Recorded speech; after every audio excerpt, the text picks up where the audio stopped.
Covarrubias, and we filmed in all these places.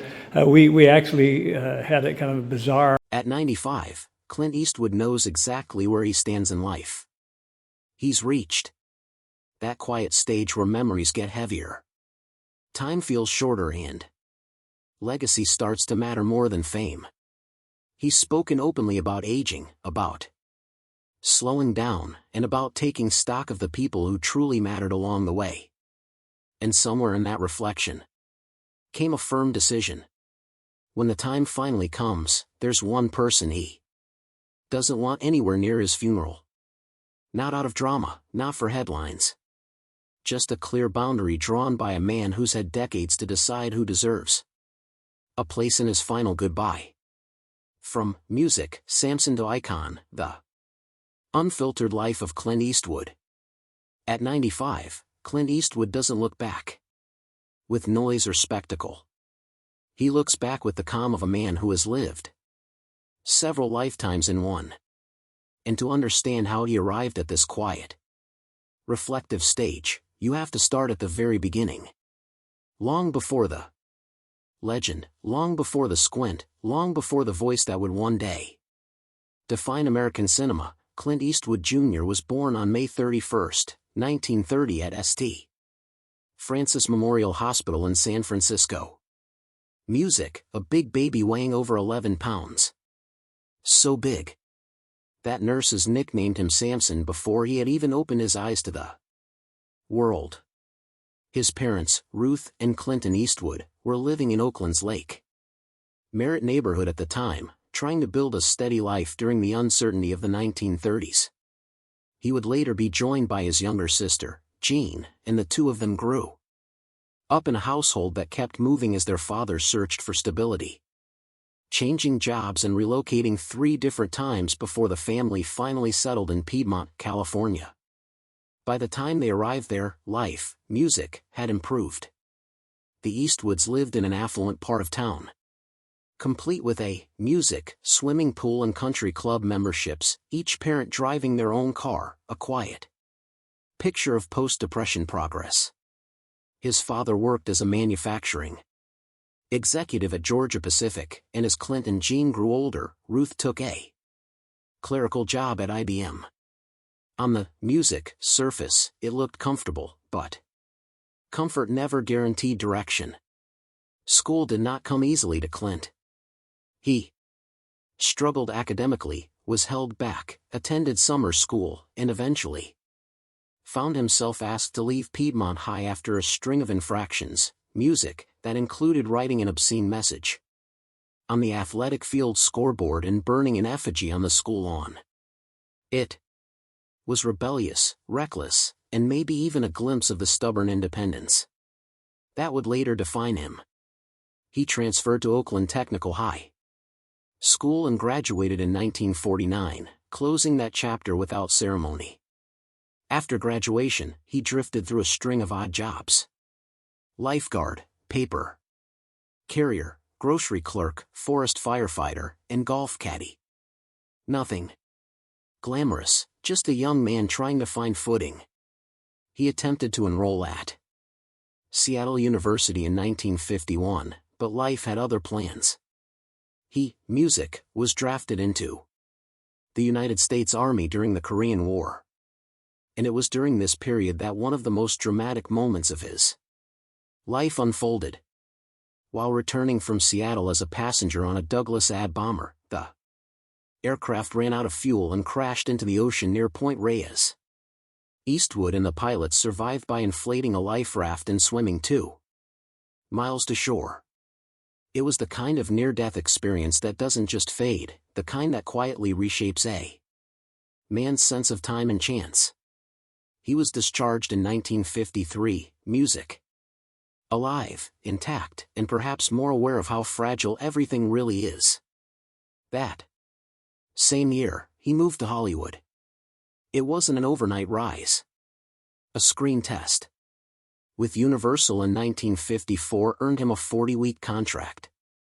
But after a renewal and a handful of bit parts in films like Tarantula and Revenge of the Creature, the studio dropped him for a While he floated through minor television appearances, another actor trying not to disappear from the scene.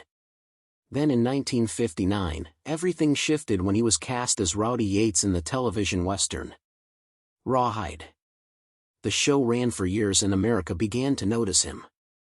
Music, the tall frame, the steady gaze, the quiet intensity. But it was overseas that he became a phenomenon. In the mid-1960s, Music, he traveled to Italy to work with director Sergio Leone on a trilogy of westerns that would later be known as the Dollars Trilogy. A fistful of dollars for a few dollars more, and the good, the bad, and the ugly.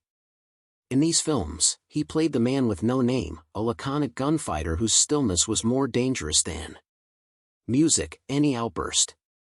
When the trilogy reached American theaters in 1967, it exploded. Eastwood wasn't just an actor anymore. He was a symbol. He returned to the United States with control in mind. For Hongam High, he formed his own production company, Malpaso, a quiet declaration that he would shape his own path. Around this time, he began working closely with director Don Siegel, who became both collaborator and teacher. Their partnership produced films like Coogan's Bluff, Two Mules for Sister Sarah, and eventually the film that would carve his name into cinematic history, Dirty Harry. As Inspector Harry Callahan, Eastwood embodied a new kind of lawman, ruthless, controlled, and morally rigid in his own way. The film's success launched 4 sequels and cemented Dirty Harry as a cultural icon. Lines from the film became part of everyday language. But beneath the tough exterior, something else was happening. Eastwood was studying the camera from the other side. He made his directorial debut with Play Misty for Me, then continued directing while still starring in his own projects. Films like High Plains Drifter and The Outlaw Josie Wales revealed a shift. His characters were no longer just mythic avengers. They were wounded men, haunted men. In The Outlaw Josie Wales, the revenge-driven farmer carried grief like a shadow. And for the first time, audiences saw vulnerability beneath the steel. Throughout the 1980s, Music, balanced action films with quieter, more reflective projects. But it was in 1992 that he delivered what many consider his masterpiece, Unforgiven. In it, Music, he played an aging outlaw pulled back into violence, not as a music hero, but as a man confronting the cost of who he used to be. The film stripped away the romance of the Old West and replaced it with consequence. It won Academy Awards for Best Picture and Best Director. And suddenly, critics who had once dismissed him began to speak differently. The pattern continued. In Mystic River, he directed a heavy, emotionally raw story about childhood trauma and adult guilt. Then came $1 Million Baby, where he played a weary boxing trainer burdened by regret. The film won Best Picture, and Eastwood earned another Oscar for Best Director. By then, the tough loner image had fully evolved into something deeper. His films weren't about dominance anymore. They were about consequences, about loss, about what remains when pride fades. He continued to explore history and morality in Letters from Iwo, telling the Battle of Iwo from the Japanese perspective, a choice that reflected his willingness to complicate narratives rather than simplify them. Even into his 90s, he refused to slow down creatively. In 2024, he directed Juror No. 2, a courtroom drama centered on guilt and moral reckoning, themes that have followed him for decades. Along the way, he collected honors, the Irving G. Thalberg Award, the American Film Institute's Life Achievement Award, Music, and recognition from France's Legion of Honor. But awards were never the full story. What defined him was endurance, reinvention, the quiet refusal to be boxed in.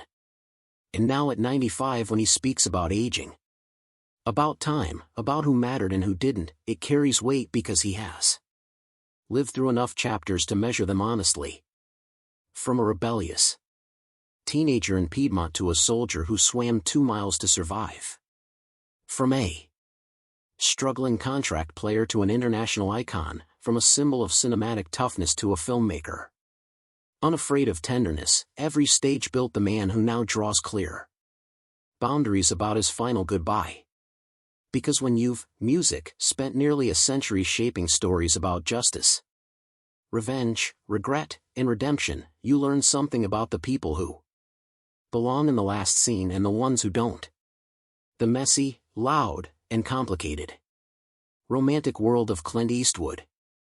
Having been 95 years on this earth and about 70 of them in the spotlight, it comes as no surprise to fans that Clint Eastwood has a Playboy past.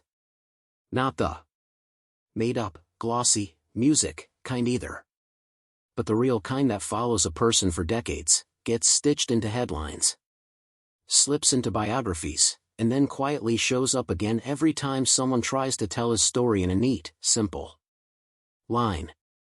Because for all the tough guy stillness he perfected on screen, his private life has always been louder, messier, and far more complicated than the character posters ever suggested. On paper, it looks, music, straightforward. The Dirty Harry actor was only married twice. First to Maggie Johnson from 1953 to 1984. And later to Dina Eastwood from 1996 to 2014. But the deeper you go, the clearer it becomes that marriage was only one small part, music, of his romantic world. He has 8 known children with 6 different women, and the connections between them don't unfold like a clean timeline. They overlap, collide, and sometimes sit beside each other in a way that feels almost unreal until you remember this is Hollywood. And Eastwood wasn't just living inside the industry. He was one of the men the industry was built to forgive. It all starts with Maggie Johnson because she wasn't just the first wife. She was the original anchor. Eastwood first met Maggie in May 1953 when she was a student at the University of California, Berkeley. That friend set him up on a blind date with Maggie, even though she had a boyfriend, which already tells you what kind of orbit Clint was stepping into. Maggie later remembered coming down the stairs of her sorority house and seeing him with his back turned, and then he turned around and the moment landed. She recalled being amazed by what he looked like. But it wasn't just the looks that stuck. It was the way he carried himself. Understated, quiet, and not begging to be liked. Despite the connection, he was also seeing other people. Before moving to Los Angeles, he, music, fathered a child with another woman in Seattle. Things got serious fast with Maggie. When marriage came up, music, Clint admitted he was hesitant, but eventually he proposed anyway. They got married on December 19, 1953. And the timing, music, is part of what makes the story so sharp because only a few months later, his daughter Lori Murray was born and placed for adoption. And at the time, this happened without his knowledge. So even at the moment he's stepping into marriage, there's already another life event running. Music, alongside it, unseen, unresolved, and waiting decades to surface. Once they were married, the shine didn't last. Eastwood later called their first year terrible. In the late 1950s, he began an extramarital affair, and in 1964, that affair resulted in his second child, Kimberlyn. Whether Maggie knew is still one of those gray areas people love to argue about. Their friend Fritz Maines recalled her asking if he thought her husband was playing around. Maines admitted he lied to reassure her. Still, they built a family of their own. Their son Kyle arrived in 1968. Their daughter Allison was born in 1972. By 1979, Several years into his affair with Locke, Clint and Maggie officially split. Their divorce was finalized in 1984, and it was widely reported that Maggie received a $25 million settlement. Here's the twist, though. They stayed on good terms. They remained friends. Maggie was even by his side with their children when he, Music, was elected mayor of Carmel by the Sea in 1986. Now, while Clint was still married to Maggie, another relationship was happening in the background. He met stuntwoman Roxanne Tunis on the set of Raw ID'd.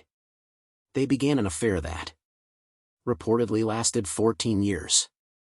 Tunis became pregnant, and in 1964, she gave birth to Kimberlyn Eastwood. Eastwood later claimed he didn't know Tunis was pregnant, and he wasn't told about the baby until a year after she was born. He made arrangements to take care of Kimber, but he didn't see her often. Then came Sandra Lockcatch, the relationship that didn't just make noise, it dragged him into years of public speculation, private bitterness, and legal war. The affair began in 1975. In her autobiography, Locke claimed Eastwood told her there was no real relationship left between him and Maggie. Locke also alleged she had undergone abortions and a tubal liation because Eastwood told her he didn't want any more children. What wasn't disputed was how ugly things became over time.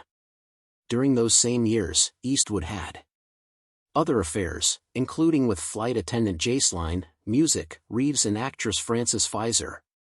In April 1989, it was alleged that Eastwood moved Locke's belongings into storage and changed the locks on their home. Shortly after, Locke filed a palimony lawsuit. The lawsuit dragged Music on. Meanwhile, she was dealing with breast cancer. In 1990, they reached an agreement. Then came the second wave. 5 years later, Locke sued again, alleging fraud. They settled out of court in September 1996. Locke died in 2018. Let us know in the comments. And don't forget to like, share, and subscribe for more updates just like this.